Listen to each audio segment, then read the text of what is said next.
পূজার সময় যে সঙ্গে হয় সে সঙ্গে আমাকে নমাজের কোনো ডিস্টার্ব হয় না। এক পূজার সময় হ্যাঁ পূজার কাজ করে আমাকে নমাজ পড়ে আমরা যাই গিয়া কোনো অসুবিধা হয় না। সব সঙ্গে এই নিয়ম মতন চলতে আছে। এরা বাদ্য বা নমাজের টাইমে বদ্ধ রাখে। আমাদের এখানে একসাথে হিন্দু মুসলিম দুনো সম্প্রদায়েরই প্রতিষ্ঠান আছে, কিন্তু এ পর্যন্ত কখনো কোনো খারাপ কিছু হয় নাই। সবই শান্তিপূর্ণভাবে সবাই ধর্ম পালন করতে। এখন নামাজের সময় আমরা এই যে বাজনাটা তো অফ রাখি, এরাই বলে আমরা অফ রাখি, আবার আমাদের সময় হেরা আবার ডিস্টার্ব করে। আমাদের এইখানে যে আমরা পূজা পালন করতেছি এর মধ্যে কোনো সমস্যা নাই।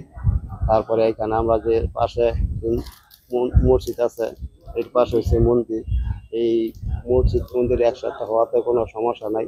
আমরা সবাই ভাই ভাই ভাবে এই জিনিসটা চালাই।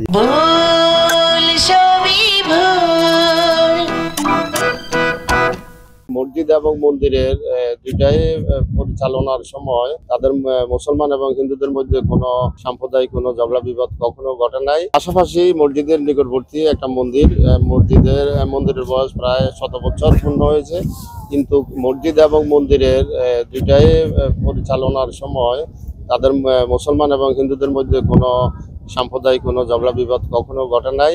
সবাই মিলেমিশে যার যার কর্মসূচি পালন করতেছে খুব শান্তিপ্রিয়ভাবে। এবং সাবদি বাজার এটা একটা ঐতিহ্যবাহী বাজার। কোনো এক সময় এই সাবদি বাজারকে কলাগাছিয়া ইউনিয়নের রাজধানী বলা হতো।